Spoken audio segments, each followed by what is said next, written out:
నమస్తే, welcome to Telugu రాజ్యం. నేను మీ రామ్.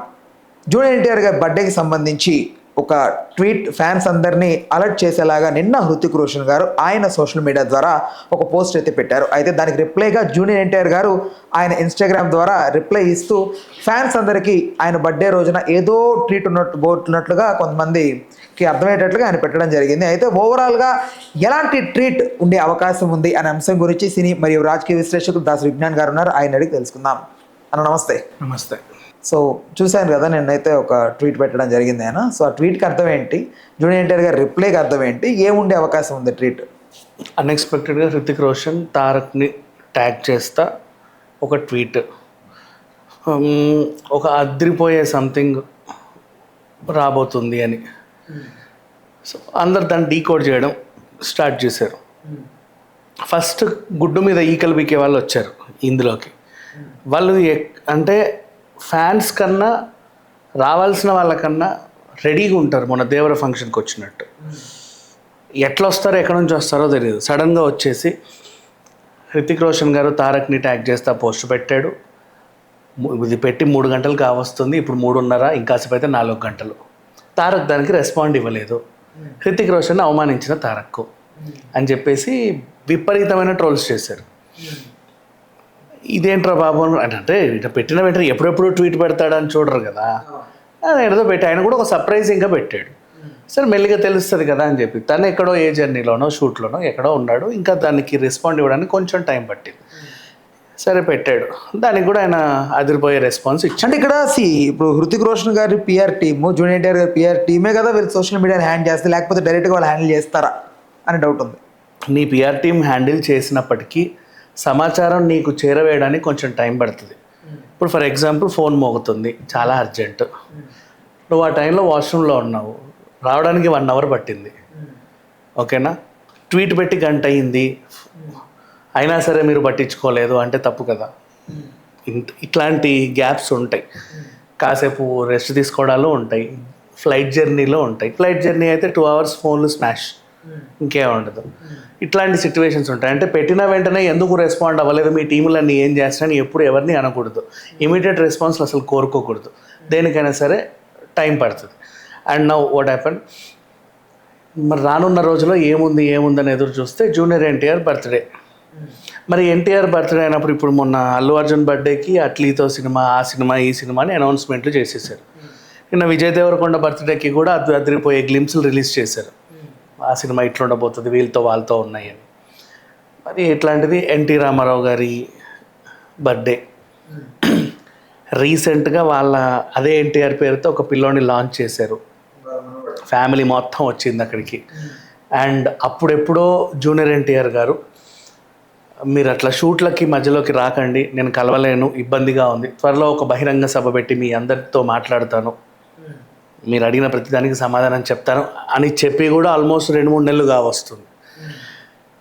ఇన్ని ఎదురు చూపుల మధ్య ఏముంది అంటే ఓవరాల్గా బర్త్డే రోజు అన్నిటికీ క్లారిటీలు వస్తాయి అని వెయిట్ చేసే వాళ్ళు ఉన్నారు.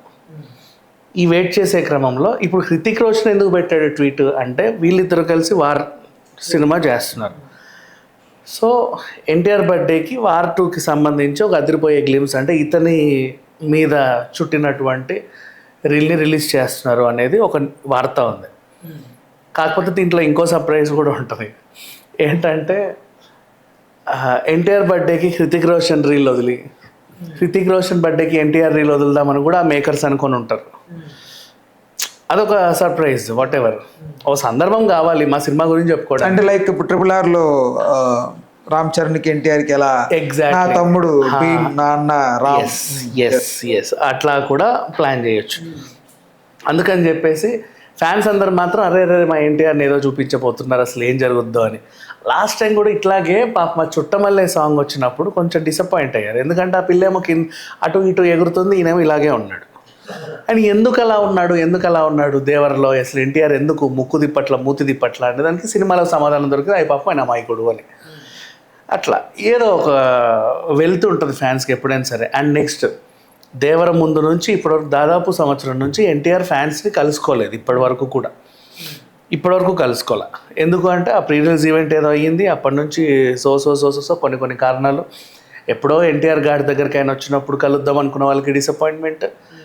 అండ్ ఇంత నుంచి అండ్ పోనీ పార్కేత్లో జరిగిన ఆఫ్టర్ పార్టీలో ఏమన్నా చెప్తాడా అనుకుంటే ఎవరో కొత్త క్యారెక్టర్ గురించి చెప్పి వెళ్ళిపోయాడు, ఏం మాట్లాడలా. అన్నిటికీ ఆన్సర్స్ కావాలి. అండ్ జూనియర్ ఎన్టీఆర్ని అభిమానించే అభిమానులు వరల్డ్ వైడ్గా ఉన్నారు చెప్పాలి అంటే, because he's the most wanted actor ఇక్కడ. ఇప్పుడు మన దాదాసాహెబ్ ఫాల్కే లాంటి క్యారెక్టర్లు వెతుక్కుంటూ ఆయన దగ్గరికి ఎందుకు వెళ్తాయి అంటే తను మాత్రం మోయగలడు. ఇప్పుడు ఆ క్యారెక్టర్ సంబంధించి ఏదైనా టైటిల్ లాంటిది రిలీజ్ చేయొచ్చా ఎక్స్పెక్ట్? దాదాసాహెబ్కి యాక్చువల్గా ఏంటంటే ఎన్టీఆర్తో రాకపోవచ్చు మోస్ట్లీ, అది రాజ్ కుమార్ హిరానీ అండ్ మన Aamir Khan project. So that's why నేను ఆ రోజు రేస్ చేశాను ఆ నేమ్ మనం టాప్ చేసిన రోజు కూడా. ఇక్కడ విషయం ఏంటంటే వీళ్ళు అనుకున్నారు కరెక్టే మేడ్ ఇన్ ఇండియా అని, అది ఖచ్చితంగా ఇదే అని వీళ్ళు చర్చలు జరిపారు. కాకపోతే ఇక్కడ ప్రాబ్లం ఏంటంటే బయోపిక్స్ ఎప్పుడు మీరు తెరకెక్కించాలన్నా నువ్వు ఎక్కించుకోవడంలో తప్పులేదు, ఆయన అనుకోవడంలో అసలు తప్పలేదు. ఎందుకంటే తను తప్ప ఇంకా వేరే ఆప్షన్ ఉండదు నీకు. తెలుగులో చాలా నీట్గా హుందాగా పర్ఫామ్ చేసి అతి తక్కువ మంది ఆర్టిస్టులు ఎన్టీఆర్ ఒకడు.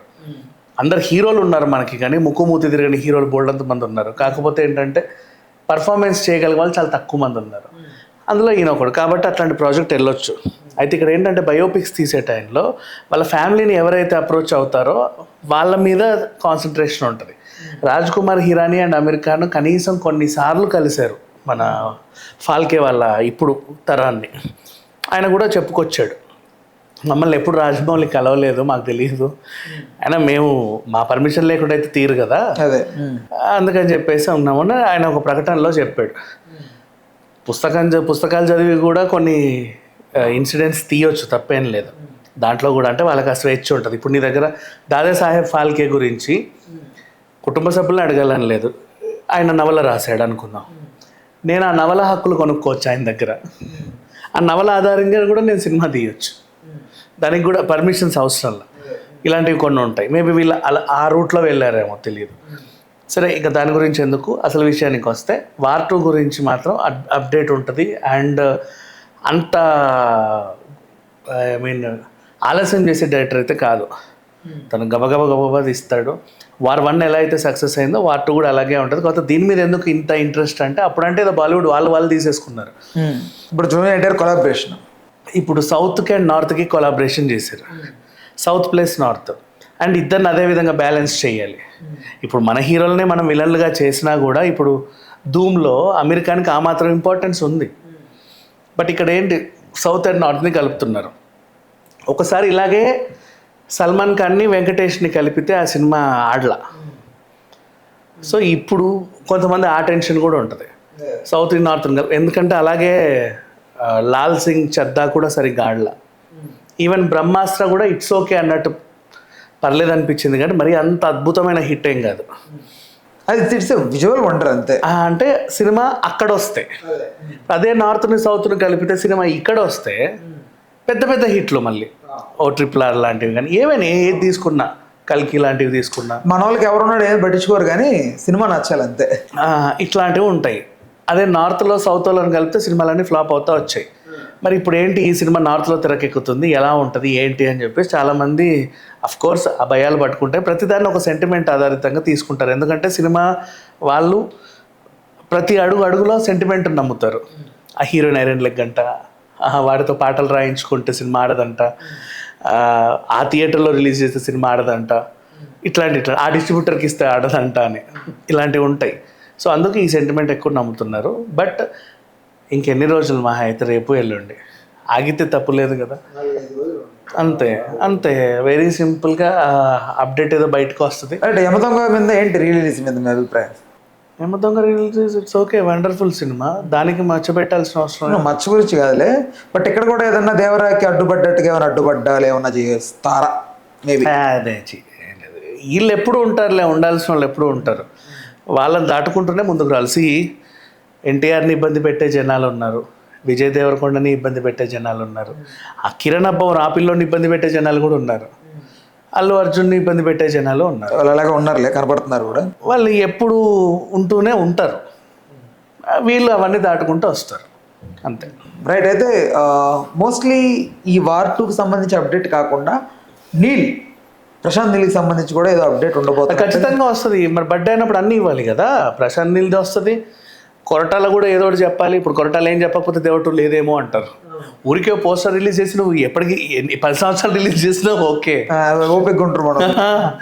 ఏదో ఉంది అమ్మయ్యా ఉంది అని, లేకపోతే కదా మళ్ళీ ఎక్కడ లేని నరాలన్నీ తెగిపోతాయి. సో అందుకని అన్నిటి గురించి అయితే అప్డేట్స్ ఇస్తారు. గ్లిమ్స్ అయితే వార్ 2 నుంచి ఖచ్చితంగా వస్తుంది. నీల్ సినిమా నుంచి కూడా గ్లిమ్స్ వస్తే బాగుండనే ఫీలింగ్ ఉంది, ఎందుకంటే ఆల్రెడీ షూట్ స్టార్ట్ అయింది. అట్లీస్ట్ మొన్న పెద్దలాగా ఒక ఫస్ట్ షాట్ అనేదన్నా రిలీజ్ చేస్తే బాగుండు. ఇంకా అది ఉంటుందిలే ఈ మధ్య కాలంలో. బట్ నీల్కి అలవాటు లేదు సినిమాకి, ఎక్కువ అసలు ప్రమోషన్స్ చేసుకోడు, పోస్టర్లు వేయడు. ఇంకోటి ఈ సెంటిమెంట్స్ వర్కౌట్ చేయింది ఎవరంటే రాజమౌళి తర్వాత నీల్ అనిపిస్తుంది నాకు. మామూలుగా ఏదైనా డైరెక్టర్ కాంప్రమైజ్ అవుతాడు, హీరో బర్త్డే వస్తుంది ఏదో ఒకటి ఇవ్వాలి ఏదని అంటారు. బట్ నీల్ కాంప్రమైజ్ అసలు సినిమా ముందు పోస్టర్స్ రిలీజ్ చేయడు. అదే అంటున్నాను నేను. ఎక్కడన్నా KGF సలార్ పోస్టర్లు చూసావా? ఐమాక్స్ వాడు ఆనందం తట్టుకోలేక డైనోసర్ ని పంపాడు కానీ అంతకు మించి ఎక్కడ ఏమీ ఉండవు ప్రమోషన్స్. వచ్చేస్తున్నావు, చించేస్తున్నావు, పొడి చేస్తున్నావు అవి మాట్లాడరు. ఉంటుంది. అవును, రాజమౌళి మాట్లాడు, ప్రశాంత్ నీల్ మాట్లాడు, బట్ అలా సినిమాలు మాట్లాడతాయి end of the day. Right, okay అన్న, thanks for the time, thanks for information. ఒకవేళ ఆ టైంకి ఏదైనా అప్డేట్స్ వస్తే అప్డేట్స్ గురించి కూడా మరొక వీడియో చేద్దాం. Right, thank you.